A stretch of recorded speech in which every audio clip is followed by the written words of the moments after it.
Hello everyone. Awadh University का BEd का examination चल रहा है। पेपर 1 पेपर 2 आप लोग के हो गए हैं। अब हम लोग पेपर 3 की बात करते हैं।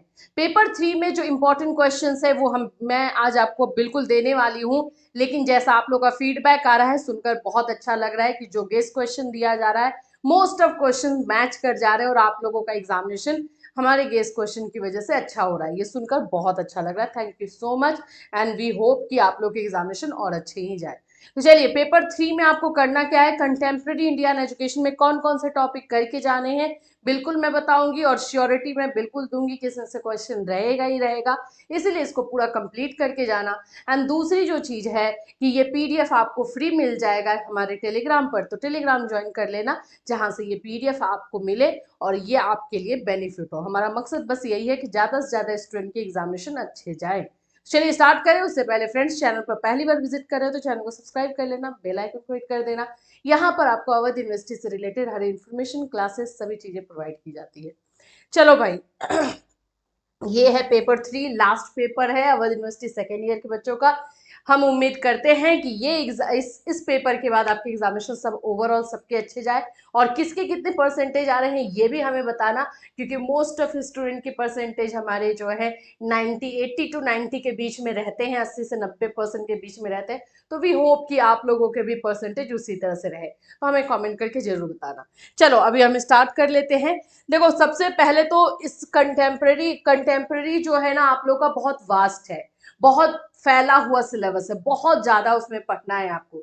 बट फिर भी मैं बहुत ऐसे क्वेश्चन, मतलब मुश्किल से इसमें मैंने 12 क्वेश्चन जो है इंक्लूड किए हैं। 12 क्वेश्चन में से मैं श्योरिटी आपको 6 से 7 क्वेश्चन का दे रही हूँ। सोचो सिर्फ 12 क्वेश्चन अगर आप पढ़ लेते हो और उसमें 6 से 7 क्वेश्चन अगर आपको एग्जामिनेशन में आ जाता है तो ये बिल्कुल बुरा डील तो है नहीं। तो चलिए इसी को हम लोग अब देखते हैं। जो जो क्वेश्चन मैं बताऊंगी प्लीज देख करके जाना, इसको नहीं छोड़ना है आपको, ये ध्यान में रखना। देखो सबसे पहली चीज है कि यहाँ पर फर्स्ट क्वेश्चन जो है आप लोग का मुस्लिम पीरियड ऑफ एजुकेशन यानी इस्लामिक पीरियड से है। इस्लामिक पीरियड तो मैंने इसमें दे दिया है, ये कर लेना। लेकिन इसके साथ साथ मैं फिर से बोलूंगी कि एक वैदिक पीरियड भी करके जाना, जस्ट फॉर ये के लिए, सेफ्टी के लिए। वैदिक पीरियड वाला जो है आप लोगों को हमारे चैनल पर या फिर आप हमारे टेलीग्राम पर भी ले सकते हो। वैदिक पीरियड वाला भी एक बार देख लेना कि उसकी क्या विशेषता होती है। इस्लामिक इसलिए मैं दे रही हूँ क्योंकि चांसेस इस बार इसका आने का ज्यादा है, बट फिर भी मैं वैदिक भी बोलूंगी कि करके जाना बस। चलिए तो यहाँ पे इस्लामिक वाला है क्या, तो इस्लामिक पीरियड के बारे में जैसे मैंने आपको बताया था कि ये हमारे भारत में जब इस्लामिक शिक्षा की एंट्री हुई थी तो उस समय इस्लामिक धर्म से कोई ज्यादा अवेयर नहीं था, जागरूक नहीं था। इसीलिए इस्लामिक शिक्षा को जो है, शिक्षा को, एजुकेशन को एक मीडियम बनाया गया ताकि इस धर्म के बारे में ज्यादा से ज्यादा लोग जाने। तो इसका जो है पूरा आपको लिखा गया है, यहाँ पर देख सकते हो। यहाँ पे मैं बता दूं, हाँ, भारतीय इतिहास का मध्य युग मुस्लिम युग के नाम से जाना जाता है। इसको मध्यकालीन शिक्षा भी कहते हैं, इस्लामिक शिक्षा भी कहते हैं, मुस्लिम एजुकेशन भी कहते हैं, ये सब कहते हैं। मुस्लिम शासकों ने शिक्षा को नवीन रूप प्रदान किया है। और यहाँ से आप देखो सबसे पहले इनका जो उद्देश्य है, मुस्लिम शिक्षा का जो उद्देश्य है, ज्ञान का प्रसार, यानी कि ज्ञान, नॉलेज जो है ज्यादा से ज्यादा लोगों को मिले। दूसरा जो है, मैं डायरेक्ट पॉइंट में बता रही हूँ, सिर्फ पॉइंट को दिमाग में रखना। एक्सप्लेनेशन आप देख लेना, एक बार पढ़ लेना, अपने तरीके से एक्सप्लेन कर सकते हो, लेकिन पॉइंट्स को ज्यादा से ज्यादा रखना है दिमाग में। सेकेंड आपका होगा इस्लाम धर्म का प्रसार। एजुकेशन, शिक्षा को एक मीडियम बनाया गया था जिससे इस्लाम धर्म का, मुस्लिम धर्म का जो है ज्यादा से ज्यादा प्रसार किया जाए, प्रचार हो। तो दूसरा ये था। तीसरा था मुस्लिम संस्कृति का प्रसार। जो मुस्लिम कल्चर है जो उस समय इंडिया में था वो बिल्कुल अलग कल्चर था। आप बोल सकते हो कि भारतीय संस्कृति थी, बुद्धिस्ट कल्चर था, ये सबको जानते थे, लेकिन मुस्लिम कल्चर के बारे में कोई नहीं जानता था। तो मुस्लिम कल्चर यानी मुस्लिम संस्कृति का प्रसार, धार्मिकता का समावेश, ज्यादा से ज्यादा एजुकेशन में धर्म को इंक्लूड कर दिया गया था। मुस्लिम धर्म से रिलेटेड शिक्षा जो है इसमें ज्यादा दी जाती थी। नैतिकता पर भी बल दिया गया था और चरित्र निर्माण और सांसारिक ऐश्वर्य की प्राप्ति, ये सारे पॉइंट्स जो है हमारे मुस्लिम कालीन शिक्षा में आते हैं। देखो यहाँ पर आप देख रहे हो चरित्र निर्माण, तो यस ये फोकस किया गया था कि सभी बच्चों को अपने अपने कैरेक्टर को समझें और उसको डेवलप करें। और लास्ट आप लोग देख रहे हो जिसमें कि बताया जा रहा है सांसारिक ऐश्वर्य एंड लग्जरियस लाइफ। मुस्लिम कालीन शिक्षा में इस बात पर फोकस किया जाता था कि ये हम जिस लाइफ में आए हैं, इस लाइफ में जो भी चीजें हैं, जो लग्जरियस चीज है, चाहे अभी के टाइम में अगर हम बात करें बंगला, कार, ये वो होना चाहिए, हमें ऐसे रहना चाहिए, वैसे रहना चाहिए, ये उस समय भी मुस्लिम कालीन शिक्षा में भी यही चीजों की सोच थी कि हम इस दुनिया में जितने भी चीजें बनी हैं हमारे आराम के लिए, उसको हम जो है अपनाएं और हम उसे ले। तो उसके लिए हमें पढ़ना है, पढ़ने के बाद पैसा कमाना है, तभी हम कर पाएंगे। तो इस चीज पे भी फोकस किया जाता था। अब हम इसमें आते हैं कि मध्यकालीन शिक्षा के गुण क्या है, मतलब इसमें क्वालिटी क्या थी। सबसे पहली बात थी कि निशुल्क शिक्षा दी जाती थी, फ्री एजुकेशन देने की व्यवस्था की गई, शिक्षा की अनिवार्यता कर दी गई थी, कंपलसरी एजुकेशन कर दिया गया कि हाँ सभी को जो है एजुकेशन लेना ही लेना है। और वो इसलिए भी किया गया था ताकि सभी लोग अगर शिक्षा लेंगे तभी उनको मुस्लिम धर्म के बारे में पता चलेगा। तो ये कंपलसरी करना जो है एजुकेशन को, इसके पीछे का मकसद ये था। फिर उसके बाद आपका है धार्मिक और सांसारिक शिक्षा को समान महत्व दिया गया है। फिर साहित्य तथा इतिहास का विकास किया गया है। हाँ यहाँ पर देखो मुस्लिम एजुकेशन का सबसे जो दो तीन चीजें अच्छी मुझे भी लगी है, स्कॉलरशिप, जो आप जानते हो स्कॉलरशिप ना, छात्रवृत्ति, इसकी शुरुआत जो है मुस्लिम कालीन शिक्षा से हुई। और मुस्लिम कालीन शिक्षा में आर्ट, कला, म्यूजिक, पेंटिंग, ये कारीगरी, इन सभी एजुकेशन को ज्यादा बढ़ावा मिला। और जो भी बच्चे इसमें अच्छा करते थे उनको स्कॉलरशिप दी जाती थी और उनको अच्छा करवाया जाता था। तो ये सभी चीजों का इसमें जो है आप बोल सकते हो एनकरेजमेंट दिया जाता था। तो ये अच्छी चीज थी। साहित्य, जो लोग कवि हुआ करते थे, जो कहानियां बोलते थे, उन लोगों को भी जो है बढ़ावा मिलता था। व्यवहारिकता, प्रैक्टिकलिटी पे ज्यादा ध्यान दिया जाता था। ये नहीं कि हाँ हम मरने के बाद स्वर्ग जाएंगे तो हमें ये काम करना, नहीं, अभी इस लाइफ में हो, इसी लाइफ को जो है जी लो आराम से, पूरा लग्जरियस लाइफ जियो, यही इसका मकसद था। शिक्षण संस्थाओं का व्यवस्थित स्वरूप था। आदर्श गुरु और शिष्य के संबंध सही थे। ये आप लोग का मुस्लिम कालीन शिक्षा से लेकर के है। तो मुस्लिम कालीन शिक्षा में आप लोगों के ये सारी चीजें मैंने बता दी है। ये हो गया आपका एक क्वेश्चन, पहला क्वेश्चन। सेकेंड क्वेश्चन हमने मैकालेज मिनट लिया है। देखो मैकालेज मिनट, वुड डिस्पैच, ये सब ना ब्रिटिशर्स के टाइम का एजुकेशन सिस्टम था। इसमें से कोई एक बाबू बिल्कुल रहता है कंफर्म।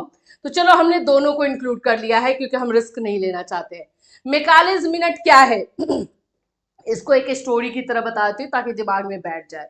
देखो 1813, डेट याद अगर रख सकते हो तो और भी अच्छी बात है, एकदम याद रखना। 1813 में जब ब्रिटिशर्स हमारे ऊपर राज कर रहे थे तो एक चार्टर एक्ट पास किया गया, चार्टर एक्ट।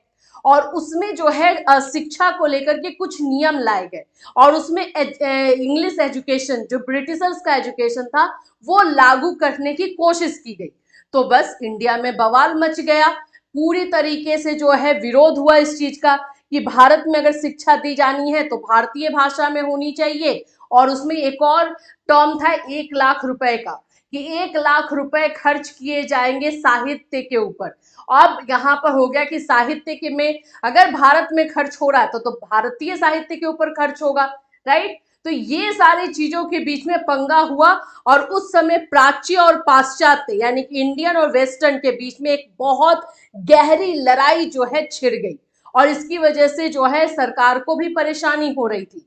तो 1834 में 1834 में इस मैकाले का, इसका नाम लॉर्ड मैकाले है, जिसकी एंट्री जो है इंडिया में हुई। अब ये जब 1834 में आए तो उस समय जो गवर्नर जनरल थे वो विलियम बेंटिक थे। तो विलियम बेंटिक ने इनको बुलाया और बोला कि देखो भाई ये ऐसा प्रॉब्लम जो है चल रहा है, इसको सॉर्ट आउट करो अपने दिमाग से। लॉर्ड मैकाले इंग्लिश सब्जेक्ट के बहुत बड़े विद्वान माने जाते हैं। इंग्लिश के बारे में इन्होंने बहुत सारे रिसर्च किए, बहुत सारी चीजों के बारे में इनको नॉलेज था। तो इनसे रिक्वेस्ट किया, विलियम बेंटिक ने ये रिस्पॉन्सिबिलिटी इनके ऊपर डाली कि हाँ इसको आप सॉल्व करके दिखाओ। अब यहीं से जो है मेकाले ने इस पर पूरा रिसर्च किया और 1835 में, यानी 1 साल उनको रिसर्च में लगा, और 1835 में इन्होंने अपना एक विवरण पत्र, जिसको हम मेकालेस मिनट के नाम से जानते हैं, उसको प्रस्तुत किया और उसमें इस पूरी लड़ाई को जो है वहां पे रखा और उसमें क्या क्या चीजें बोली। तो अब देखो उसमें बोला क्या तो क्योंकि मेकालेस जो है इंग्लिश का बहुत बड़ा ज्ञाता था, तो इंग्लिश की बड़ाई की और हिंदी साहित्य और फारसी साहित्य जो यहाँ पे चलता था उस समय, उसको पूरी तरीके से नीचे दिखाया। उनके अनुसार ये कोई साहित्य ही नहीं है और इंग्लिश के आगे तो इनका कोई औकात ही नहीं है, ऐसा भी बोलो। तो इस तरह से जो है उन्होंने भारतीय शिक्षा को, इंडियन एजुकेशन को, इंडियन लिटरेचर यानी कि भारतीय साहित्य को नीचे दिखाया है। इसने क्या क्या बोला है पॉइंट्स में मैं आपको बता देती हूँ डायरेक्टली। देखो इनसे राय क्या मांगी गई थी। पहला राय मांगा गया कि क्या 1 लाख रुपए की धनराशि प्राच्य शिक्षाओं के अलावा और भी किसी प्रकार की खर्च की जा सकती है, जो उस 1813 के एक्ट में था 1 लाख रुपए को, तो उसको कैसे खर्च की जाए, इसके बारे में पूछा गया। और दूसरी राय ये थी कि आज्ञा पत्र की शिक्षा विषयक धारा की वास्तविक व्याख्या क्या है। 1813 में जो भाषा को लेकर लड़ाई हो रही थी, किस भाषा में शिक्षा दी जानी चाहिए, उस पर जो है इनसे एक्सप्लेनेशन मांगा गया था। देखो इन्होंने जो एक्सप्लेन किया है, तो इन्होंने सबसे पहले बोला अंग्रेजी का समर्थन किया और इसका गुणगान किया है। तो अपने विवरण पत्र में इंग्लिश को सपोर्ट किया है कि इंग्लिश में ही जो है भारतीयों को शिक्षा दी जानी चाहिए, क्योंकि इंग्लिश लैंग्वेज जैसा कोई भाषा इस दुनिया में नहीं है और इंग्लिश लिटरेचर के जैसा कोई लिटरेचर नहीं है। तो ये इंग्लिश का गुणगान किए हैं। साहित्य शब्द से इनका मतलब सिर्फ इंग्लिश लिटरेचर से है। इनके अनुसार जो है साहित्य वर्ड ही यूज होता है इंग्लिश लिटरेचर में। ये बात हुई।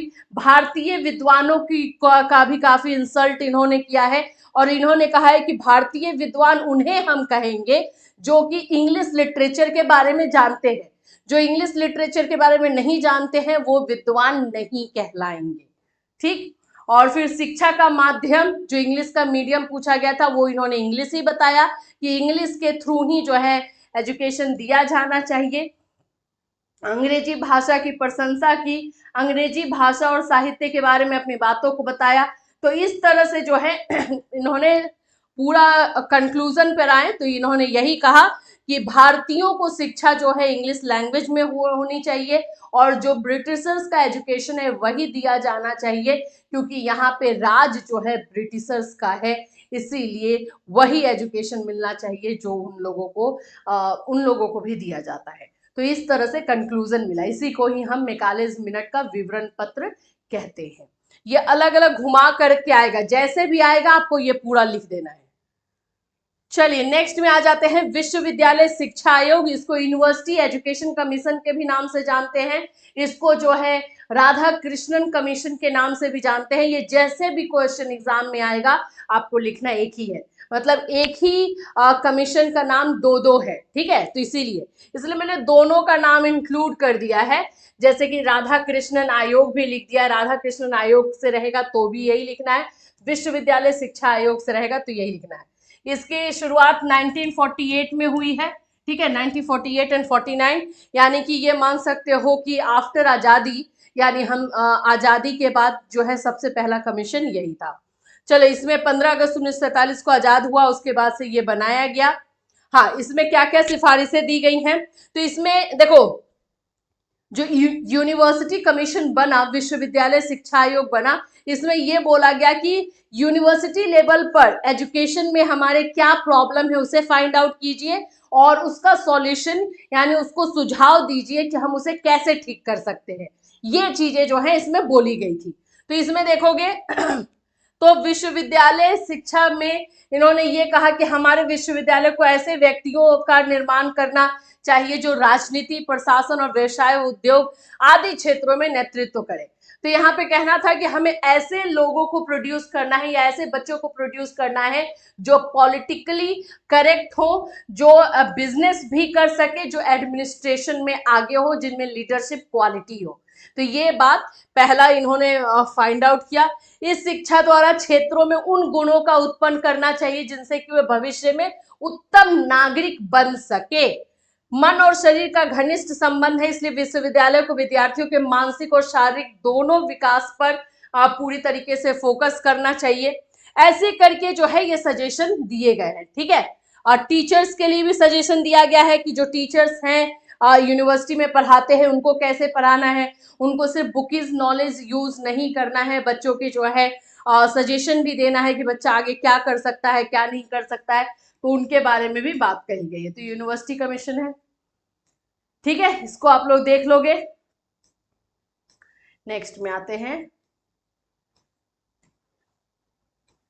नेक्स्ट क्वेश्चन आप लोग का है माध्यमिक शिक्षा आयोग, जिसको कि हम सेकेंडरी एजुकेशन कमीशन कहते हैं, जिसको मुद्देलर कमीशन के नाम से भी जाना जाता है, जो 1952 में आया था।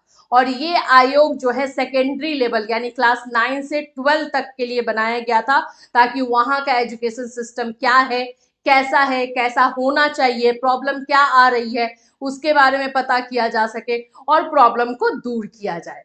तो ये 1952 में मुद्देलर कमीशन आया। इसके जो अध्यक्ष थे वो मुद्देलर थे, लक्ष्मण मुद्देलर थे, इसीलिए इसको मुद्देलर कमीशन के नाम से भी जानते हैं, नहीं तो इसको माध्यमिक शिक्षा आयोग के नाम से जाना जाता है। ये क्वेश्चन बहुत इंपॉर्टेंट है, पहले बता रही।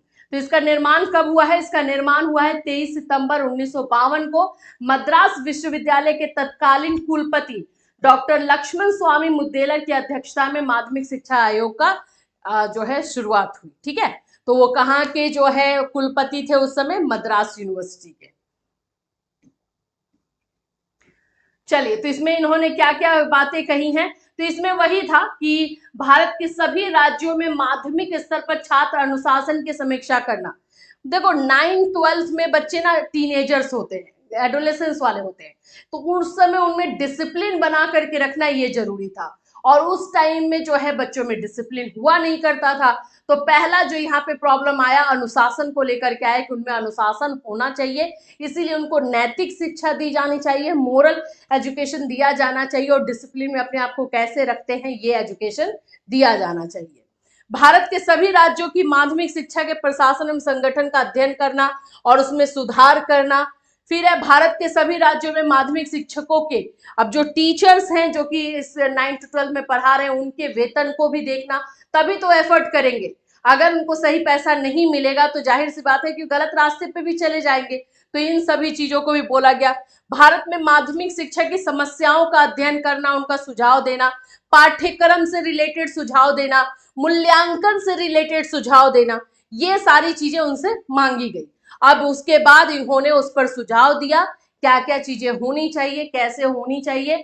तो इसके अंतर्गत माध्यमिक शिक्षा से संबंधित प्रश्नों की सूची बनाई गई, फिर इंटरव्यू लिया गया, फिर उसके बाद से 244 पेज का 244 पेज का, जिसमें 14 टॉपिक्स थे, ये एक सजेशन जिसको हम रिपोर्ट बोलते हैं वो माध्यमिक शिक्षा आयोग की तरफ से सौंपा गया। और उस रिपोर्ट में यहाँ पर चीजें हैं कि जो एडमिनिस्ट्रेशन होना चाहिए, जो प्रशासनिक होनी चाहिए वो ढंग से होनी चाहिए, उसका स्ट्रक्चर हमें सही तरीके से बनाना चाहिए ताकि वो सही तरीके से काम कर सके। ये सारी चीजें करिकुलम निर्माण से रिलेटेड भी सजेशन दिया गया। सभी में सजेशन जो है यहाँ पर आपको माध्यमिक शिक्षा में दिया गया है। नेक्स्ट आप लोग का आ जाएगा 1854 चार्ल्स वुड डिस्पैच। मैंने आपको बताया ना कि मैकालेज मिनट या फिर चार्ल्स वुड डिस्पैच, दोनों में से कोई एक रहता है। चांसेस इस बार ज्यादातर है चार्ल्स वुड डिस्पैच का, लेकिन फिर भी आपको दोनों कर लेना है।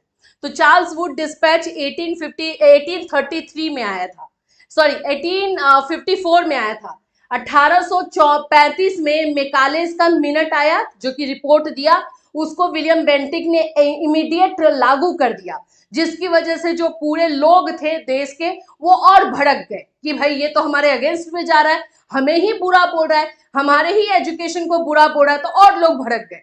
तो उसके बाद 1854 में यानी 1854 में ये वुड डिस्पैच लाया गया और इसमें अच्छी तरीके से नियम बनाया गया एजुकेशन को लेकर के।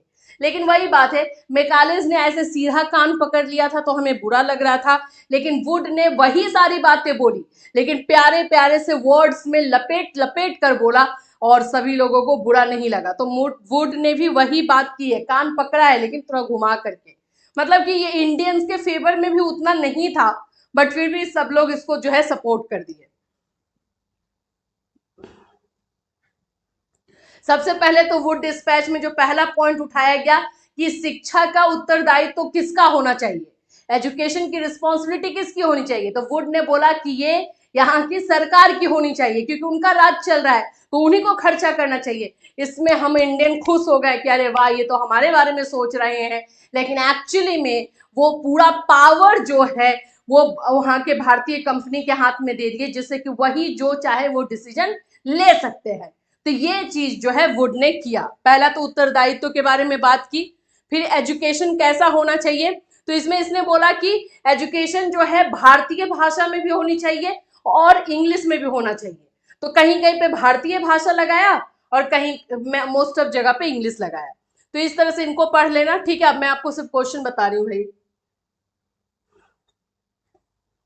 इसके बाद कोठारी आयोग है जो कि 1964 में आया था, 1964। अभी तक सबसे सक्सेसफुल जो है कोठारी कमीशन ही रहा है। इसमें क्लास 1 से लेकर के यूनिवर्सिटी लेवल तक सभी एजुकेशन को इवेलुएट करना, भारतीय शिक्षा कैसी होनी चाहिए, पूरे देश में एक ही एजुकेशन सिस्टम कैसे लागू किया जाए, ये इन पे रिस्पॉन्सिबिलिटी रखी गई थी। ठीक है, अभी इसमें मैं नहीं जाने वाली हूँ, ये पूरा पढ़ लोगे। ये पीडीएफ आप लोग को फ्री में मिल जाएगा। राष्ट्रीय शिक्षा नीति 1986, हमारे देश में जो है सबसे पहले शिक्षा नीति जब आई, ये वाला बात ध्यान रख लेना, सबसे पहला जो एजुकेशन कमीशन जो एनईपी बना था वो 1968 में बना। दूसरा जो बना वो ये वाला 1986 में, और तीसरा अभी 2020 में बना है। तो तीनों शिक्षा नीति के बारे में थोड़ा सा ईयर वाइज दिमाग में रखना, और आप लोगों को पढ़ना 1986 वाला है। 1986 वाले के बारे में ही यहाँ पे पढ़ना है कि क्या क्या हुआ था। तो 1986 साइंस पर और टेक्नोलॉजी पे ज्यादा फोकस किया था। इसी समय से कंप्यूटर को इंक्लूड किया गया एज अ सब्जेक्ट, और बहुत सारी चीजें जो है इसमें है। वुमेन एजुकेशन के लिए बात हुई। वुमेन एजुकेशन में जो है लड़कियों को शिक्षा दी जानी चाहिए, उसमें बहुत सारे प्रोविजन बनाए गए, पिछड़े वर्गों के लिए शिक्षा के लिए प्रोविजन बनाए गए, ये सारी चीजें इसमें हुई थी। तो ये देख लोगे। आगे चलते हैं। आगे है शांति शिक्षा। शांति शिक्षा भी एकदम कंपलसरी क्वेश्चन है। एक क्वेश्चन ऐसा पीस एजुकेशन से आपका रहता है। एक और क्वेश्चन है जो मैं आपको बता दूं,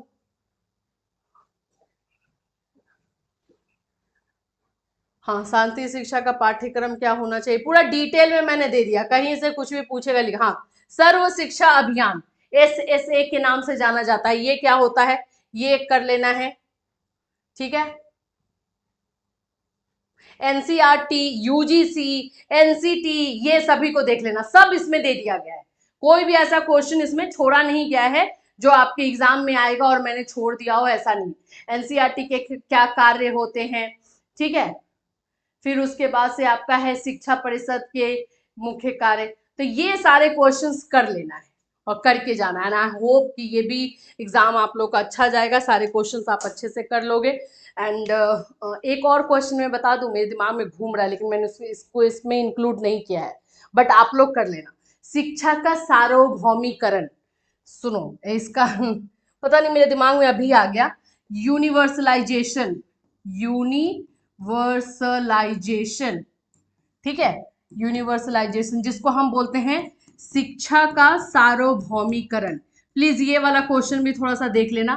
आपको जो है इस पे मिल जाएगा, हमारे यूट्यूब चैनल पे मिल जाएगा, टेलीग्राम पर इसका दिया गया होगा, यूनिवर्सलाइजेशन ऑफ एजुकेशन, ठीक है। मतलब कि शिक्षा को जो है प्रसार करना कैसे, देखो यूनिवर्सलाइजेशन सार्वभौमिकरण का मतलब होता है कि उसको पूरे विश्व में फैलाना।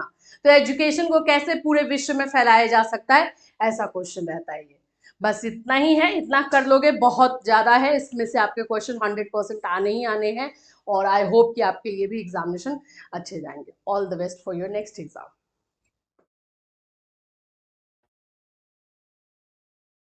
कंटेम्प्रेरी में हम आ जाते हैं तो ऑफकोर्स हमें एजुकेशन करना होगा। देन एजुकेशन का डेफिनेशन, कैरेक्टरिस्टिक्स एंड टाइप्स, ये देख लेना है। मैकालेज मिनट देख लेना है, ठीक है। मैकाले का विवरण पत्र क्या होता है। मैकाले मिनट को घुमा फिरा कर 2-3 तरह से क्वेश्चन आता है, जिस तरह से भी पूछे जो आंसर बताया गया है वही लिख लोगे। मुस्लिम कालीन शिक्षा है यहाँ पर, मुस्लिम कालीन शिक्षा यहाँ पर दी गई है। इसके साथ साथ वैदिक कालीन शिक्षा भी कर लेना, मुस्लिम कालीन और वैदिक कालीन शिक्षा का चांसेस रहेगा। माध्यमिक शिक्षा की प्रमुख विशेषताएं, समस्याएं, सेकेंडरी एजुकेशन का जो है प्रॉब्लम्स ये है। प्राथमिक शिक्षा की सार्वभौमिकता, यानी कि आप लोगों का जो है यूनिवर्सलाइजेशन, ये क्वेश्चन रहेगा। अब क्या ही बोलो, अब आप लोग बोल रहे हो कि एकदम आउट ऑफ टाइप क्वेश्चन पूछ रहा है, तो कंटेम्प्रेरी का पता नहीं।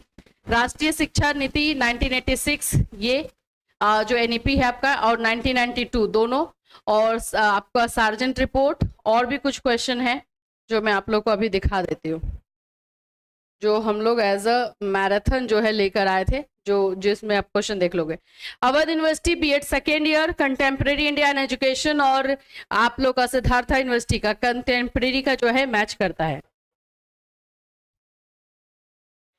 साउंड प्रॉब्लम है, अच्छा एक सेकेंड।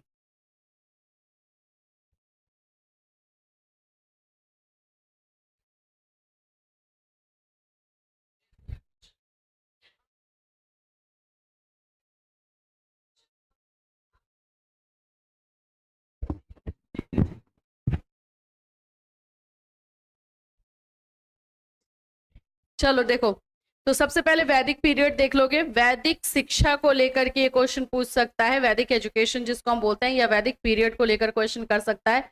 एजुकेशन में क्या चेंजेस आए, तो अगर आप लोग वैदिक पीरियड को अगर ढंग से आप लोगों को ना समझ में आए, तो याद रखना कि जो पहले आश्रम सिस्टम होता था, गुरुकुल सिस्टम, जिसमें कि बच्चे जो है अपने गुरुओं के पास पढ़ने को जाते थे और आप अपने गुरु के ही आश्रम में रहते थे। इसको आप लोगों को एक्सप्लेन करना होगा तो एक स्टोरी के टाइप इसको पढ़ सकते हो। और आश्रम सिस्टम होता था, इसमें हाँ 2-3 पॉइंट्स हैं जो दिमाग में आपको रखना होगा। जैसे इन लोगों का एजुकेशन स्टार्ट कैसे होता था, तो विद्या आरंभ एक संस्कार किया जाता था, जो कि घर में ही जब बच्चे को पढ़ाना होता था तो विद्या आरंभ संस्कार एक रिचुअल होता था जो किया जाता था, तो वो करके ही बच्चों को पढ़ाना स्टार्ट किया जाता था।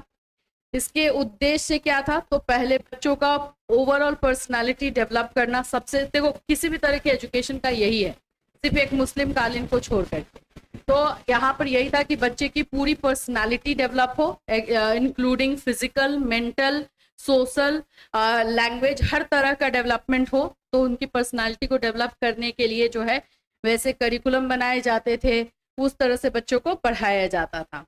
सेकेंड पॉइंट है नागरिक और सामाजिक कर्तव्यों का पालन कराना, ठीक है। बच्चे को जो है इस तरह से ग्रूम किया जाता था या फिर इस तरह से पढ़ाया जाता था कि वो अपनी ड्यूटीज, अपनी रिस्पॉन्सिबिलिटीज टुवर्ड्स कंट्रीज, आप उस कंट्री जिस देश में रह रहा है उस देश को लेकर के उसकी रिस्पॉन्सिबिलिटी क्या है, सोसाइटी को लेकर के उसकी रिस्पॉन्सिबिलिटी क्या है, उन चीजों को वो समझे। आज के टाइम में क्या होता है, बच्चे को पढ़ाओ, बच्चा अच्छे से पढ़ जाता है तो उसके बाद दूसरी कंट्री में जाके शिफ्ट हो जाता है, तो ये सारी चीजें भी उस समय दी जाती थी।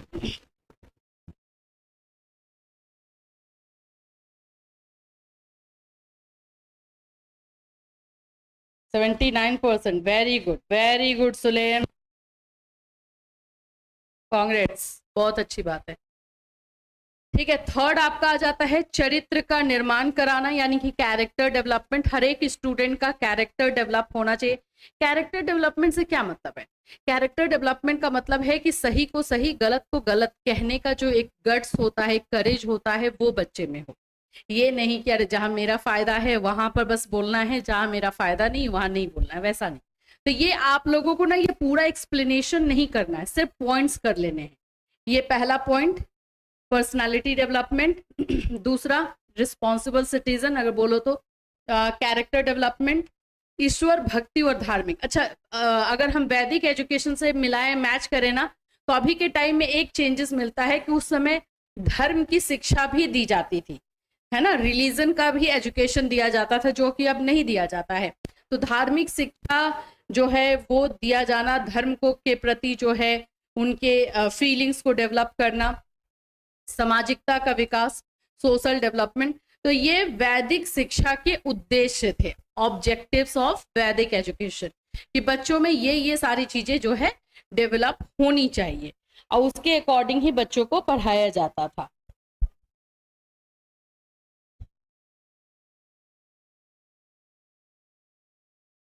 अच्छा, आपका एग्जाम भी चल रहा है। चलिए, फिर वैदिक शिक्षा की विशेषता आ जाएगी। तो इसी में आप लोगों का जो है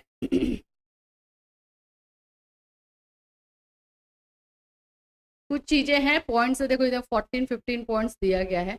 मौखिक शिक्षण, हाँ देखो वैदिक सिस्टम में यानी वैदिक एजुकेशन जब दिया जाता था तो एजुकेशन का सिस्टम दो था, एक था प्रारंभिक शिक्षा और एक था उच्च शिक्षा।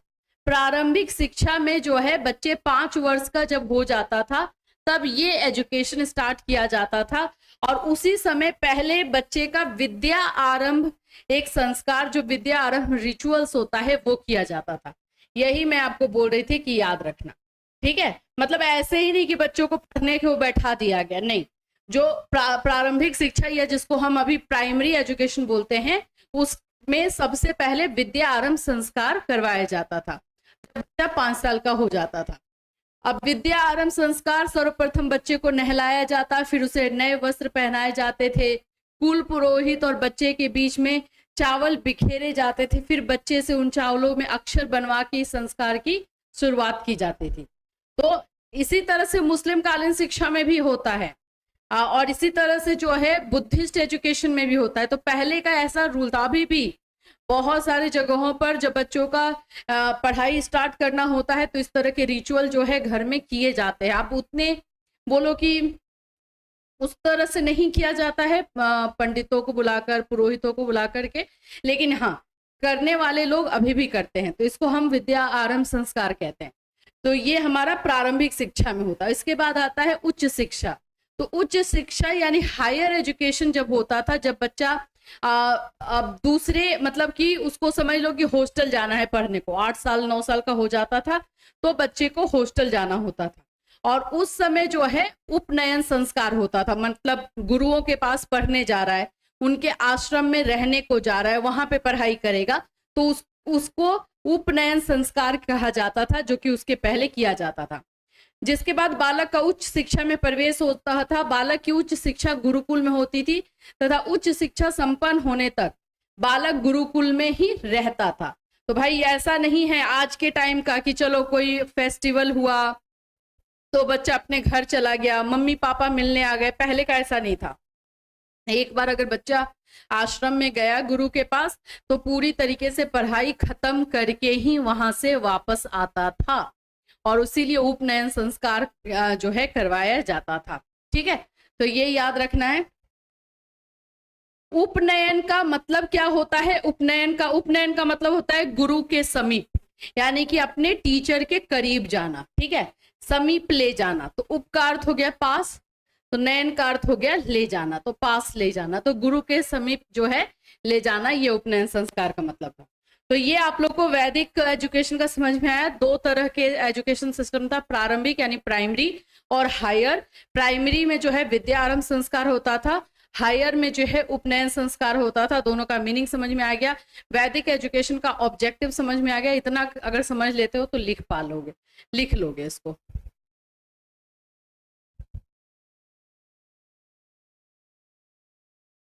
सेकेंड आप लोग का बौद्धकालीन शिक्षा आ जाता है। Good evening. हाँ, ये अवध यूनिवर्सिटी का भी है, बिल्कुल अवध यूनिवर्सिटी के लिए भी है ये।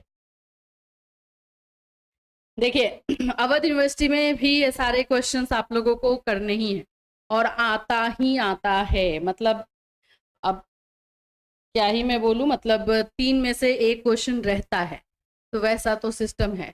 बौद्धकालीन शिक्षा यानी बुद्धिस्ट एजुकेशन क्या है? तो बुद्धिस्ट एजुकेशन सिस्टम जो है वैदिक कालीन के बाद आया। देखो वैदिक कालीन शिक्षा ना स्टार्टिंग में बहुत अच्छा चल रहा था। उस समय लड़कियों को भी शिक्षा दी जाती थी, लड़कों को भी दी जाती थी, कोई किसी तरह का भेदभाव नहीं था।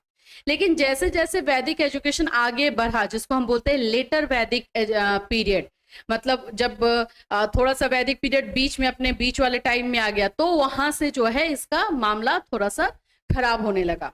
उसी समय इंसानों को जो है वर्णों में डिवाइड कर दिया गया, इन 4 कैटेगरीज में इंसानों को डिवाइड कर दिया गया। पहली कैटेगरी ब्राह्मण, दूसरी क्षत्रिय, तीसरी कैटेगरी जो है आप लोग का वैश्य और चौथी शूद्र। शूद्र कैटेगरी को शिक्षा दिया जाना बंद कर दिया गया कि इनको नहीं दिया जाएगा, ये दास गुलाम बन के रहेंगे, और बाकी तीनों को जो है शिक्षा दी जाती थी। औरतों की शिक्षा पे रोक लगा दी गई, फीमेल को भी एजुकेशन देना बंद कर दिया गया। यही सब जब अन्याय होने लगा तो बुद्धिस्ट एजुकेशन का जन्म हुआ, और बुद्धिस्ट एजुकेशन यानी बुद्धिस्ट शिक्षा में जो है इन चीजों को हटाया गया, और उसमें जो है सभी को शिक्षा दी जाती थी। बौद्ध कालीन शिक्षा एक तरह से बोल सकते हो कि वैदिक कालीन शिक्षा में जब अत्याचार अन्याय होने लगा तब बौद्ध कालीन शिक्षा का जन्म हुआ। ठीक है, तो ये उसके बाद ही आने वाला जो है एजुकेशन सिस्टम है। तो उत्तर वैदिक काल में धर्म में अनेक दोष आ गए, वही चीजें यहाँ पे लिखी है जो अभी मैंने आपको बता दिया एक शब्द में। ये भी अगर देखा जाए तो उसी तरह से एजुकेशन था इसका, इनका भी। मतलब यहाँ पर आप देखोगे तो यहाँ गुरु रहते थे, बच्चे बैठे हुए रहते थे, और इनको भी आश्रम में ही शिक्षा दी जाती थी, जिसको विहार या मठ कहा जाता था। ये क्वेश्चन कभी कभी आ जाता है कि बुद्धिस्ट एजुकेशन में बच्चों को शिक्षा जहां दी जाती थी उसे क्या कहते थे, तो विहार कहा जाता था या मठ कहा जाता था। और यही क्वेश्चन अगर वैदिक में आ जाए कि वैदिक कालीन शिक्षा में जहाँ पे बच्चों को शिक्षा दी जाती थी उसे क्या कहते थे, गुरु आश्रम, ठीक है ना, गुरुकुल इस नाम से जाना जाता था वो। ठीक है, तो ये विहारों और मठों में जो है शिक्षा दी जाती थी। वैदिक कालीन शिक्षा से इसमें अलग क्या था, तो इसमें अलग यही था कि इसमें भेदभाव नहीं था, विदाउट डिस्क्रिमिनेशन जो है ये चीजें थी। पहली चीज है ना, विदाउट डिस्क्रिमिनेशन, किसी तरह का भेदभाव नहीं था। और क्या अलग था, तो और इसमें अलग एक आपने सुना होगा संस्था, है ना, संस्था, इंस्टीट्यूशन। वैदिक कालीन शिक्षा में संस्था नाम का कोई चीज नहीं था। कोई भी गुरु अगर पढ़ाना चाहता है तो अपने आश्रम में ही गुरुकुल बना लेता था और बच्चों को पढ़ाता था। उसमें किसी और का रोक टोक, किसी का भी इंटरफेरेंस नहीं होता था। इवन राजा लोग भी जो होते थे वो भी इंटरफेयर एजुकेशन के मामले में नहीं करते थे। लेकिन बुद्धिस्ट एजुकेशन ने जो है संस्था शब्द को जन्म दिया। संस्था यानी इंस्टीट्यूशन। यहाँ पे हुआ क्या कि जैसे कि मठ या विहार है तो एक ही संस्था के अंतर्गत ये मठ अलग अलग जगहों पे बनाए गए और वहीं के से जो है चलाए जाने लगे। जैसे विद्या मंदिर है, सरस्वती विद्या मंदिर, शिशु मंदिर, ये सब ट्रस्ट के थ्रू, संस्थाओं के थ्रू चलाए जाने वाला स्कूल है। तो बुद्धिस्ट एजुकेशन से संस्था वर्ड का और ये नए सिस्टम का जन्म हुआ। और अगर हम अलग करने की बात करें तो जो चांडाल लोग होते हैं उनको इसमें शिक्षा नहीं दी जाती थी।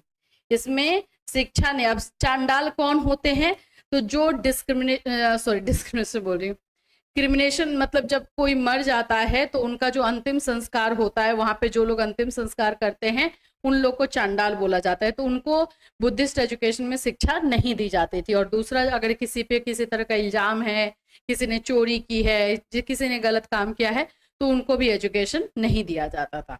तो ये तो मैंने ऊपर ऊपर बुद्धिस्ट एजुकेशन के बारे में आपको बता दिया। अब यहाँ पर आएंगे, इसमें परवज्जा संस्कार होता था। जैसे उसमें विद्या आरंभ संस्कार आपने सुना, उपनयन संस्कार सुना, तो यहाँ पे परवज्जा संस्कार है। शिक्षा प्राप्त करने के लिए बालकों का संस्कार होता था। परवज्जा शाब्दिक अर्थ है बाहर जाना। परवज्जा संस्कार से तात्पर्य शिक्षा के लिए घर से बाहर जाना।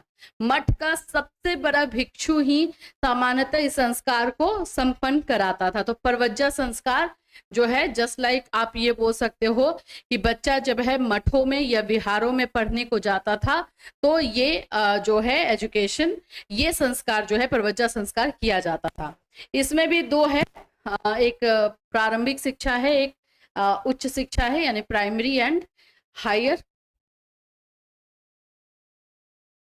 शिक्षा संस्था का निर्माण हुआ जो मैंने अभी आपको बता ही दिया है। पाठ्यक्रम, शिक्षण विधि, इस तरह से बच्चों को पढ़ाया जाता है। बौद्ध कालीन में अहिंसा को जो है प्रायोरिटी दी गई है। किसी के प्रति गलत नहीं सोचना, ब्रह्मचर्य को रखना, ये सारी चीजें हैं।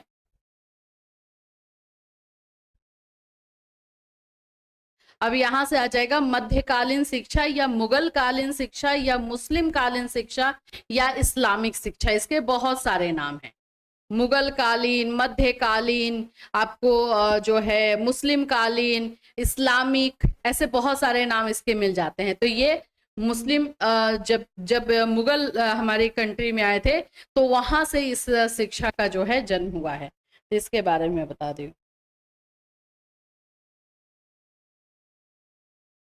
कितने नंबर पे पास होता है? 30 आई थिंक है, 30 या 33 है, ऐसे ही है। नहीं देखो, अगर 2 पेपर में बैक लगा है तो आप लोग जो है सिर्फ वही पेपर का री एग्जाम दे दोगे। 2 से जब ज्यादा लगता है तो पूरे पेपर में देना पड़ता है।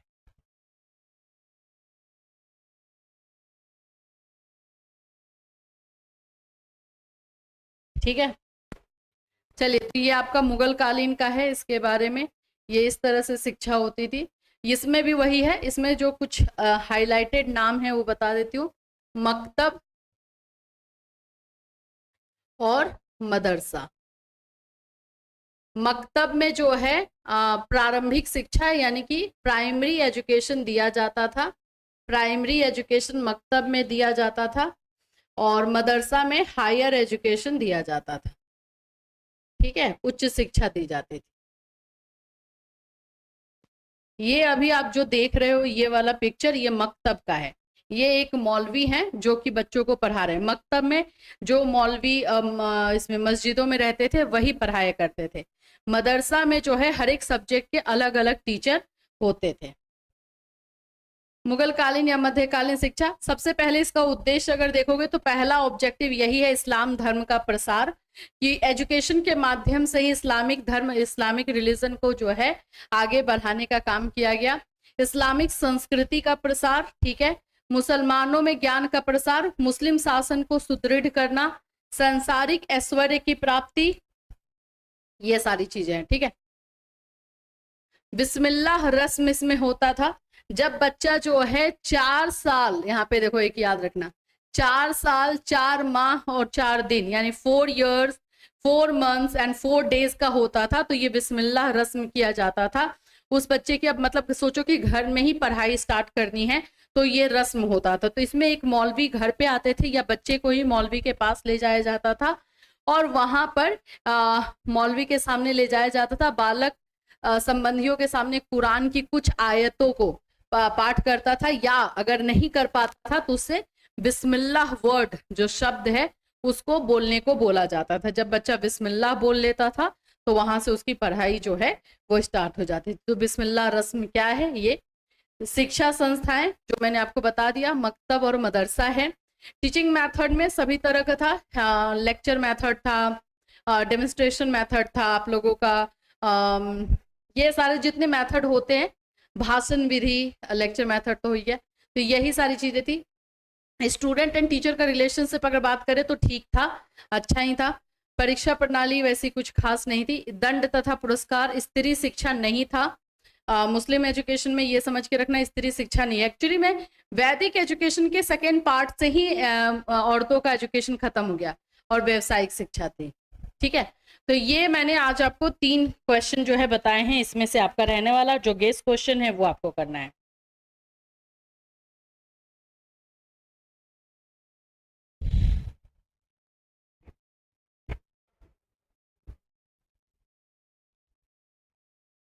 सब्सिडरी से बीएड कर सकते हैं? हाँ बिल्कुल कर सकते हैं। सिद्धार्था यूनिवर्सिटी में कितने नंबर में पासिंग है? मैंने बता ही दिया, 30 या 33 है, ऐसे है। कितने दिन बाद रीअपियर का एग्ज़ाम होता है? इसका कोई आइडिया नहीं है, पता करना पड़ेगा आपको, अपने कॉलेज से आप पता कर सकते हो। ईयरली में बैक क्यों नहीं लगता है भाई? बिल्कुल लगता है।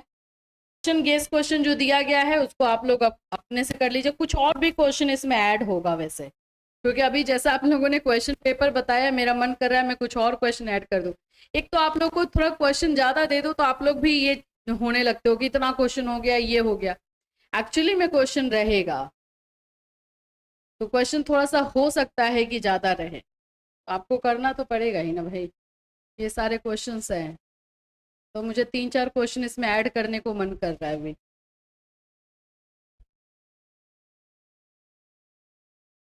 एक तो ये वुड घोषणा पत्र कर लेना, वो इसमें ऐड नहीं है।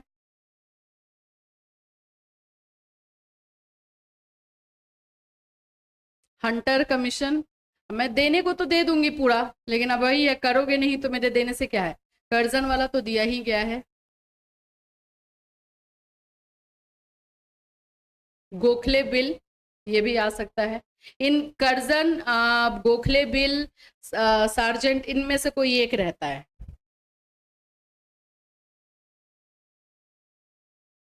विश्वविद्यालय आयोग, अब तो मुझे सभी क्वेश्चन लग रहा है कि आ जाएगा, क्योंकि क्वेश्चन अगर आउट ऑफ पूछने लगा या फिर थोड़ा सा प्रीवियस ईयर क्वेश्चन से मैच नहीं कर रहा है तो फिर तो कहीं से भी पूछ सकता है, इसलिए पूरा सिलेबस कंप्लीट करना जरूरी है।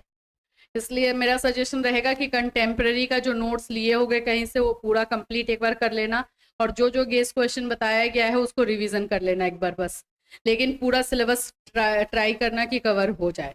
क्वेश्चन थोड़ा सा पूछ रहा है अगर ऊपर ऊपर, जैसे फर्स्ट नॉलेज इन करिकुलम तो अच्छा गया, चाइल्डहुड डिफिकल्ट पूछा है, तो अब इसका पैटर्न ये समझना होगा कि अगर कंटेम्प्रेरी भी डिफिकल्ट हुआ यानी कि एजुकेशनल एडमिनिस्ट्रेशन भी डिफिकल्ट करेगा, लेकिन अगर कंटेम्प्रेरी इजी हुआ तो एजुकेशनल एडमिनिस्ट्रेशन भी इजी होगा, सिर्फ चाइल्डहुड को डिफिकल्ट बनाया गया है। तो 4 में से एक पेपर डिफिकल्ट रहता है। पर्सनालिटी से क्वेश्चन आया था, तो मुझे तो लग रहा था कि पर्सनालिटी से आएगा। एक बार क्वेश्चन पेपर सेंड करोगे तो मुझे भी आइडिया होगा, क्योंकि आप लोग थोड़ा सा पैनिक भी हो जाते हो, मानक विचलन देख करके पैनिक हो गए होगे। पर्सनालिटी अगर क्वेश्चन पूछा है तो लॉन्ग में पूछा होगा, और कल मैंने बैच में बताया था कि भाई पर्सनालिटी रहेगा क्वेश्चन, तो लिख कर अगर देखो जो भी 28 पेज से ऊपर लिख दिया होगा वो उसके मार्क्स 50% से ऊपर है, ठीक है, ये आप मान के चलो। ये मैं कॉपी खुद चेक करती हूँ तो मुझे भी पता है, हम लोग भी देखते हैं पूरा। देखो हम लोग कॉपी चेक बोलना नहीं चाहिए, लेकिन कॉपी जब चेक होता है तो इस तरह से देख लिया जाता है कि अच्छा पूरा पेज ऐसे करके देख लेते हैं, ऐसे करके। अच्छा अरे बात 2 ही 3 पेज छोड़ा है तो पूरा लिखा है, इट मीन्स जो साइकोलॉजी है कॉपी चेकर की उसके मन में तो ये पहले बैठ गया कि इसने लिखा है, इसने लिखा है। अब आपका इंप्रेशन होगा कि फर्स्ट क्वेश्चन अगर आपने बहुत अच्छा लिख दिया है तो आपको मार्क्स अच्छे मिल ही जाएंगे, 50% से अबव रहेगा मार्क्स।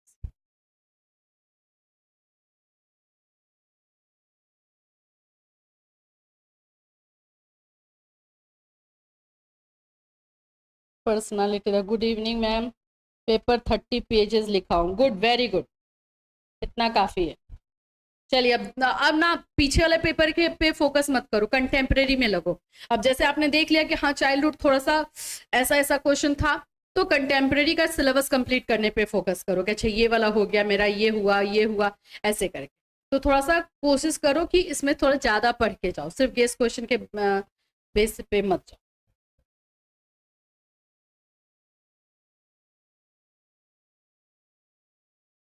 चलिए अभी हम लोग मंडे को मिलेंगे 4 बजे। मंडे को जो है आप लोग का नेक्स्ट जो एग्जाम रहेगा उसका प्रिपरेशन करेंगे, और अवध यूनिवर्सिटी, सिद्धार्थ यूनिवर्सिटी अभी जैसे हम कंबाइंड लेके चल रहे हैं वैसे ही चलेंगे।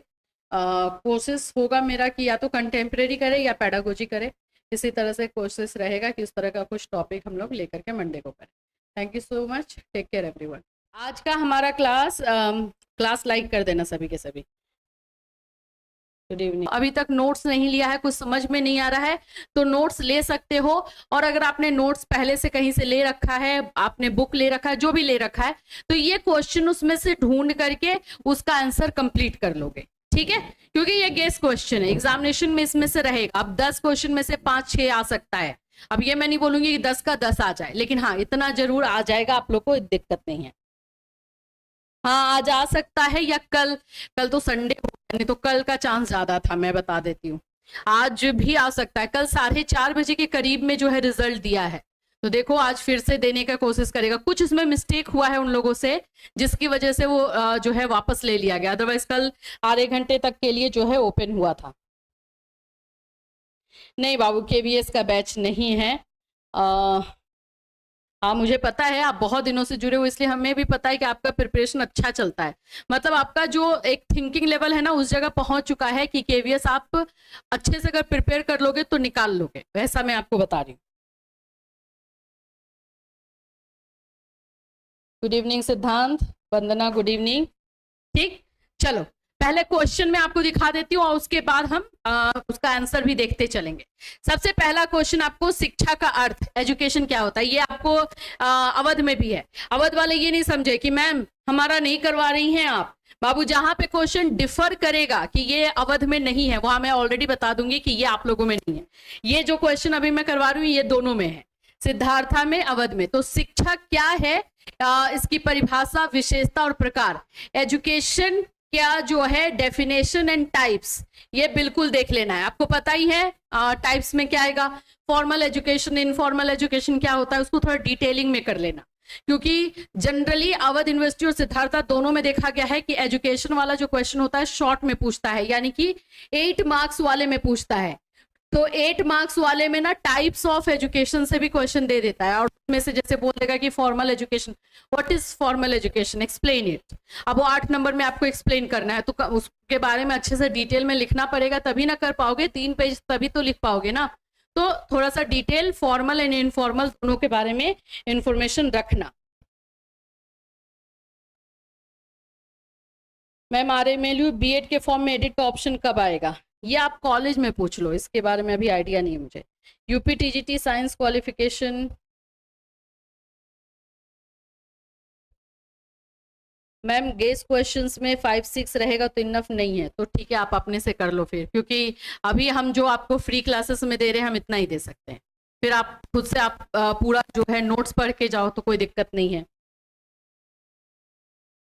अवध यूनिवर्सिटी अपना एग्जाम बीएड का लेट क्यों करवा रही है? नहीं, अवध यूनिवर्सिटी लेट नहीं है, अवध यूनिवर्सिटी अपने टाइम पर ही है। एक्चुअली में इस बार आगरा यूनिवर्सिटी जो है थोड़ा फास्ट थी। अवध यूनिवर्सिटी का एग्जामिनेशन जुलाई अगस्त ही होता है, जुलाई या अगस्त, जुलाई के लास्ट तक या जुलाई के मिड ऑफ जुलाई में। सीटेट के बाद ही अवध यूनिवर्सिटी अपना एग्जाम लेती है, तो अवध यूनिवर्सिटी कुछ खास ज्यादा लेट नहीं है।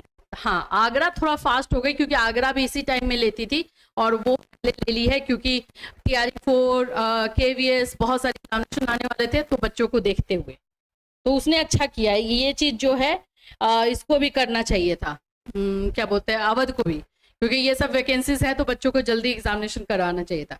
चलिए नेक्स्ट क्वेश्चन है, Macaulay's minute give a new direction to history. देखो मैकाले वाला क्वेश्चन थोड़ा सा ट्विस्ट करके आता है। जैसे यहाँ पे पूछ रहा है कि मैकाले के विवरण पत्र ने भारत में शिक्षा के इतिहास को एक नई दिशा प्रदान की है, आलोचना कीजिए। नई दिशा प्रदान की है का मतलब ये बोल रहा है, ये एक तरह से देखोगे तो ये पॉजिटिव साइड बोल रहा है कि भाई मैकालेस मिनट जो है हमारे इंडियन एजुकेशन के लिए अच्छा था और उसको आपको क्रिटिसाइज करना है। आपको क्वेश्चन ना मैकालेस मिनट से जितना घुमा करके पूछे, जितना भी ट्विस्ट करके पूछे, हमने आपको जो आंसर करवाया है 4 बजे के क्लास में वही लिखोगे। उसमें हमने पॉजिटिव एंड निगेटिव दोनों साइड बताए हैं, तो अगर पॉजिटिव वे में पूछा तो भी, निगेटिव वे में भी पूछा तो भी वो आंसर एकदम क्या बोलते हैं, अप्रोप्रिएट बैठेगा। ठीक है, तो वो आंसर लिखना है, और मैकाले से घुमा फिरा करके क्वेश्चन रहेगा, ज्यादा ये टेंशन नहीं लेना है। चलिए आ जाते हैं मुस्लिम कालीन शिक्षा के बारे में। यहाँ पे दे रहा, मैं इसमें एक और क्वेश्चन डालूंगी आपको, मुस्लिम कालीन शिक्षा और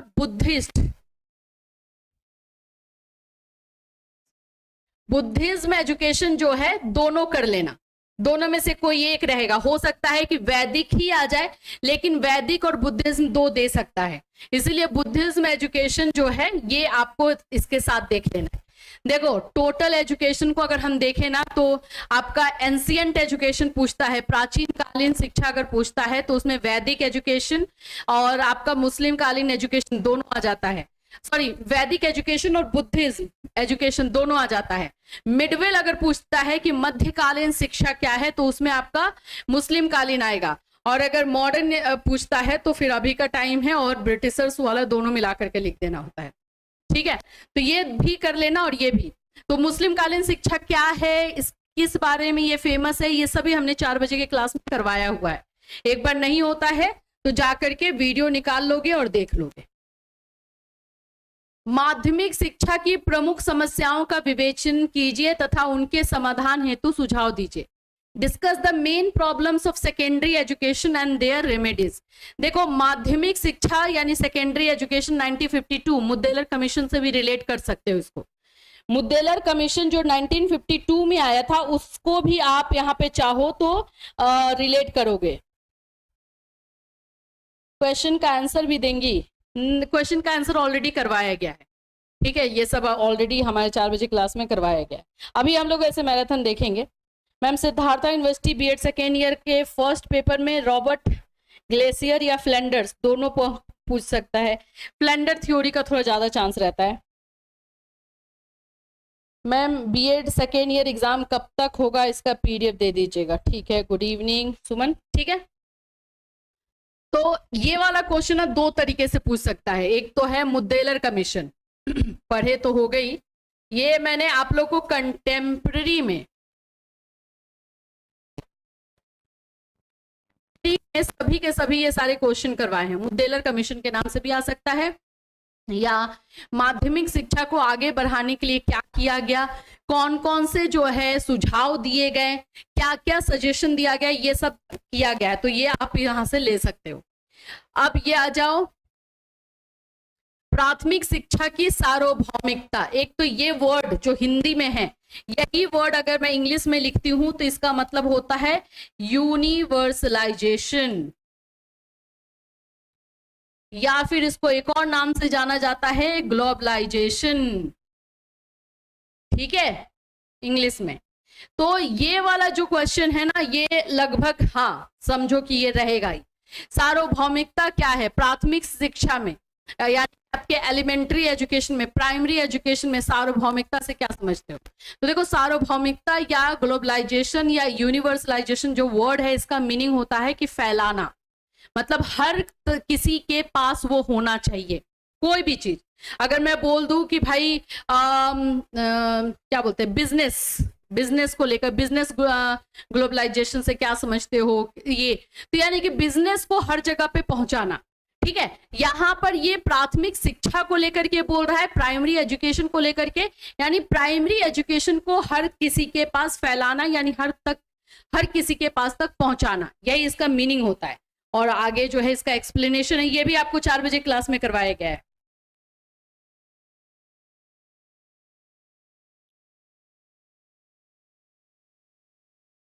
बिल्कुल वीएस, पूरी तरीके से मेरी ब्लेसिंग्स आपके साथ है। और मुझे अभी जैसे कि टीआरई 3 में कुछ स्टूडेंट्स का सिलेक्शन हुआ जिनसे मुझे पहले से पता था कि हाँ इनका हो जाएगा अगर अच्छे से प्रिपरेशन करेंगे।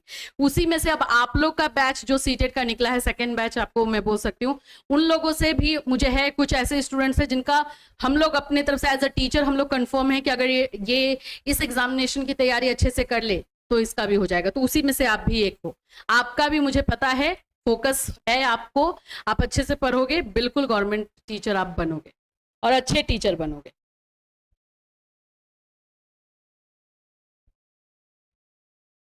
एडमिट कार्ड तो एग्जामिनेशन से 10-15 दिन पहले आता है, अभी इतना जल्दी नहीं मिलेगा। ठीक है, चलिए। हाँ, एक और चीज आ जाता है ना कि यूनिवर्सलाइजेशन जो प्राइमरी एजुकेशन का जो फैलाना है, इसके लिए हमें कौन कौन से कदम उठाने चाहिए, what will be the solution, यानी क्या क्या इसका जो है सुझाव आप दे सकते हो या इसको कैसे ठीक कर सकते हो। तो ये इस तरह का क्वेश्चन रहेगा। Explain main characteristics of national education policy 1986 और 1992, ये भी आप लोगों को दोनों में पढ़ना है। अब आप लोगों को मैं थोड़ा सा फिर से बता दूं, ये 1986 जो एनईपी है ये सेकेंड एनईपी है ना, सेकेंड एनईपी है हमारी सबसे पहले जो शिक्षा नीति आई थी, कब आई थी? 1968 में, जब इंदिरा गांधी जी प्राइम मिनिस्टर थी।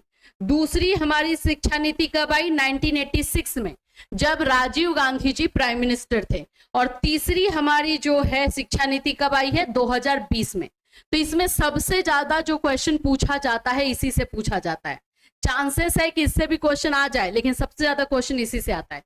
तो 1986 की जो शिक्षा नीति आई थी उसको थोड़ा डिटेलिंग में पढ़ लीजिएगा, और ये भी हमने 4 बजे के क्लास में किया है।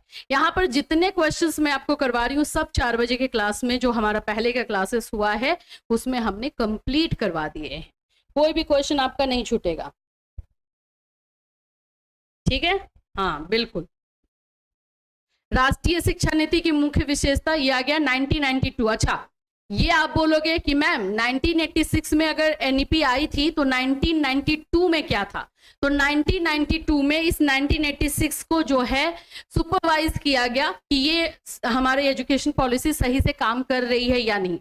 तो 1990 में यानी 1990 में सुपरवाइज किया गया और उसमें कुछ चेंजेस ऐसा लगा कि किया जा सकता है, तो वही चेंजेस जो है यहाँ पे किया गया है। इसको बोला जाता है POA, यानी कि प्रोग्राम ऑफ एक्शन, यानी कि हमारे जो शिक्षा नीति 1986 की थी उसमें कुछ चेंजेस किया गया 1992 में। तो ये 1992 वाला भी पूछा जाता है और आप लोगों में आता है, यानी सिद्धार्था और अवध, अवध में थोड़ा ज्यादा पूछता है 1992, क्योंकि अवध में ऑप्शन है 8 नंबर वाला भी में भी क्वेश्चन ये वाला आ जाता है, तो इसको अवध वाले बच्चे जरूर कर लेना। ठीक, इंटरेस्टिंग है क्वेश्चन। जब हम लोगों ने इसको किया है ना कंटेम्प्रेरी को, एक बार देख लोगे ना स्टोरी की तरह सारी चीजें आपके दिमाग में बैठ जाएगी, फिर आप कंफ्यूज नहीं होंगे।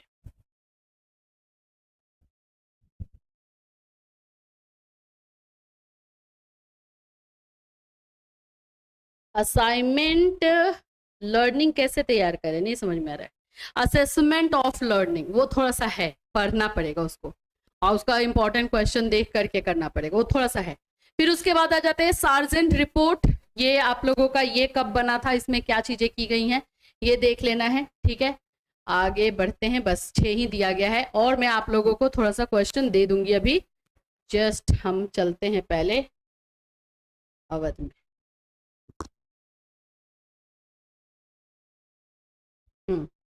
देखो जब उसमें आपको 6 क्वेश्चन दिखाई दे रहा है, उसके अलावा मैं आपको बता दूं एनसीईआरटी, यूजीसी, एनसीटी ये कर लेना आप लोग भाई। इसका तो सबसे पहले फुल फॉर्म कर लेना, इसका फुल फॉर्म क्या है। एनसीएफ 2005 इसका भी फुल फॉर्म कर लेना, ये फुल फॉर्म भी करना क्योंकि आपका 2-2 नंबर 1-1 नंबर वाला में जो क्वेश्चन आता है उसमें आ जाएगा।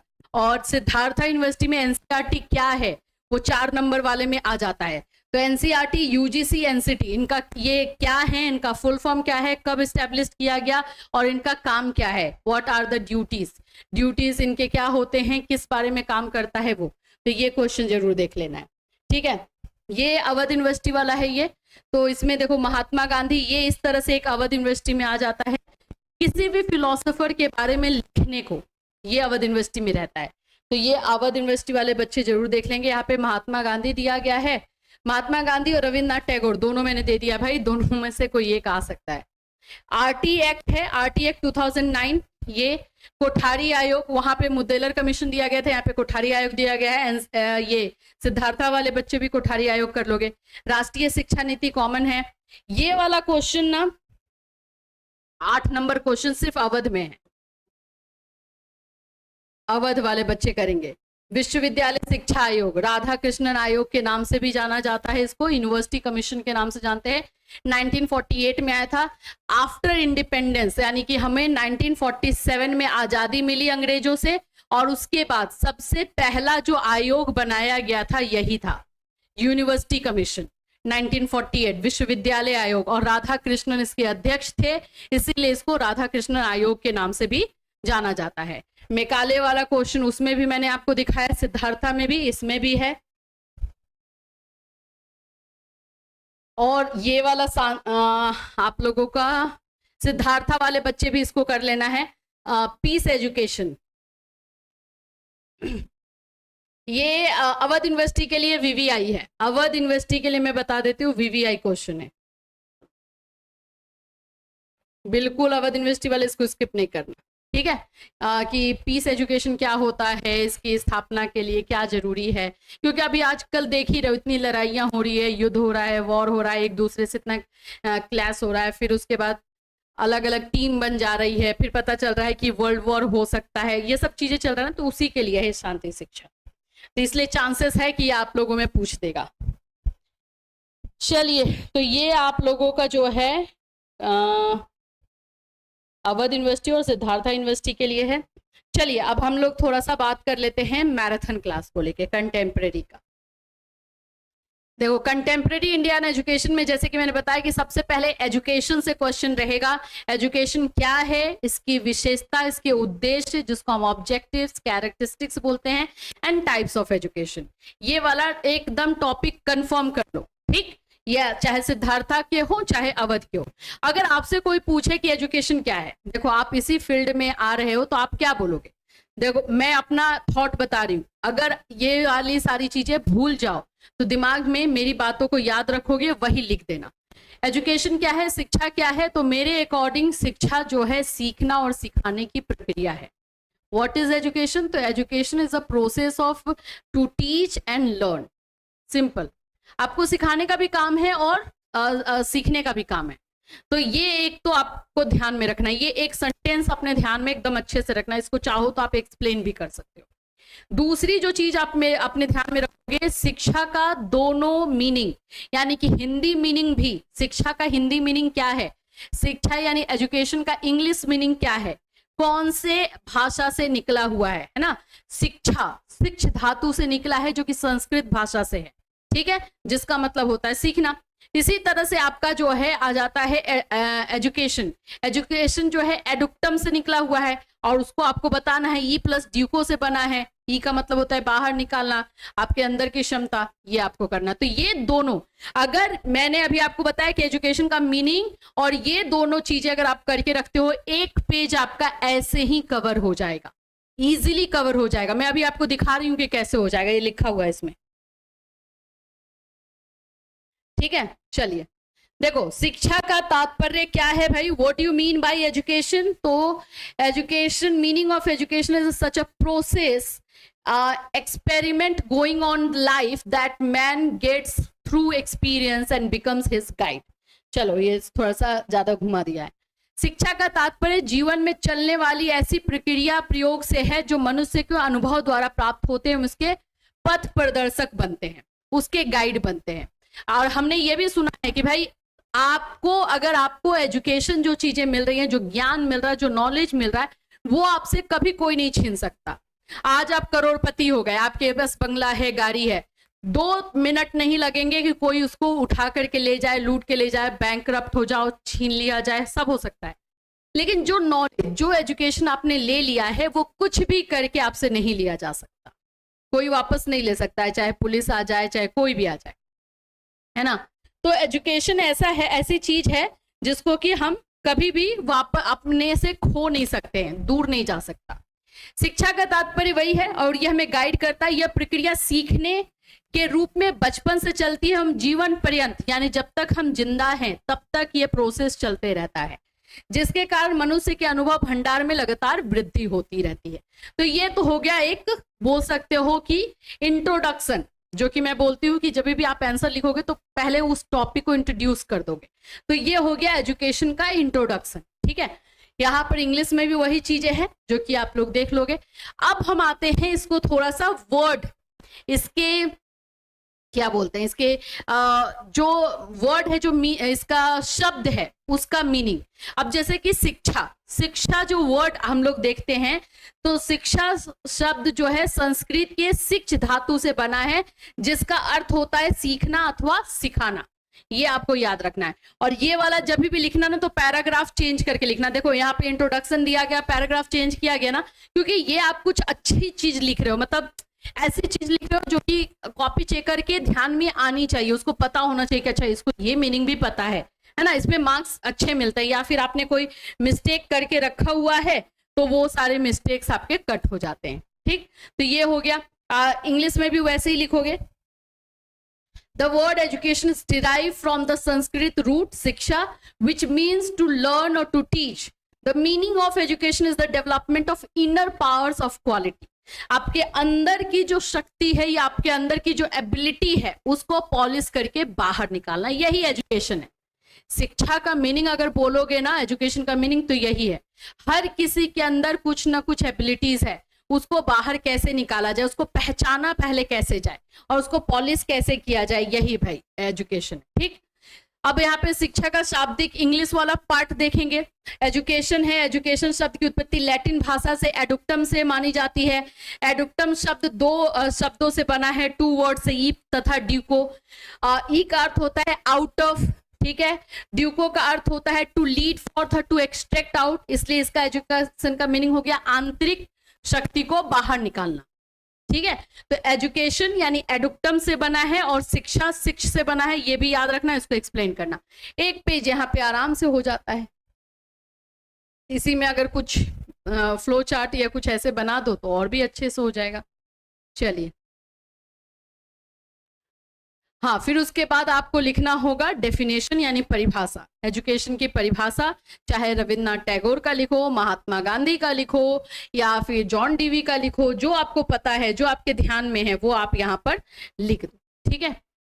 शिक्षा का वास्तविक अर्थ हो गया, शिक्षा की परिभाषा, यहाँ पे इतने सारे दिए गए हैं। अब आएंगे शिक्षा के प्रकार, टाइप्स ऑफ एजुकेशन, जो मैंने आपको सिद्धार्थ यूनिवर्सिटी और अवध यूनिवर्सिटी दोनों के बच्चों के लिए बोला कि बाबू ये इंपॉर्टेंट है, राइट। तो टाइप्स ऑफ एजुकेशन आप सब जानते हो,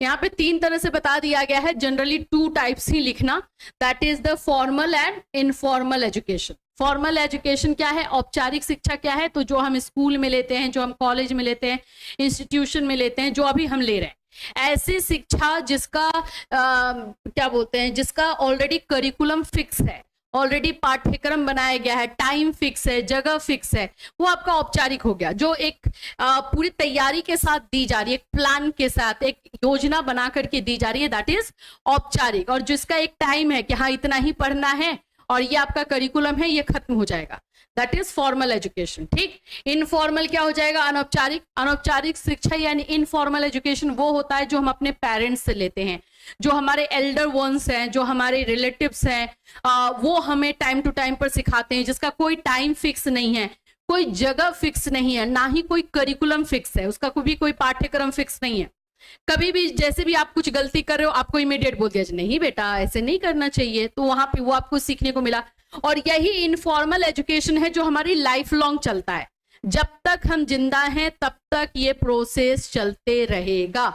अब इसको थोड़ा सा डिटेलिंग में आपको देखना पड़ेगा। डिटेलिंग मेरे कहने का मतलब है, देखो सबसे पहले तो फॉर्मल एजुकेशन का मीनिंग, औपचारिक शिक्षा का, फिर औपचारिक शिक्षा यानी फॉर्मल एजुकेशन की विशेषताएं, इसके कैरेक्टरिस्टिक्स क्या हैं। अब आप बोलोगे ये सब कहाँ से मिलेगा, तो ये हमारे 4 बजे क्लास में करवाया गया, आप लिखो एजुकेशन कॉन्सेप्ट कैटलिस्ट सोनी, हमने 3-4 बार करवाया है, आपको हमारा वीडियो मिल जाएगा, ठीक है। इसी तरह से आप आ जाओ अनौपचारिक शिक्षा में इस तरह से, और इसको थोड़ा सा डिटेलिंग कर दोगे, बस। ये अगर लॉन्ग में क्वेश्चन आएगा तो भी कर लोगे। अनौपचारिक शिक्षा के उद्देश्य क्या होते हैं, दोनों में डिफ्रेंसिएशन करने को भी पूछ लेता है। और अनौपचारिक शिक्षा यानी फॉर्मल एजुकेशन, इनफॉर्मल एजुकेशन का रिलेशनशिप बताइए, ये भी पूछ लेगा, तो इसको आपको देख लेना है।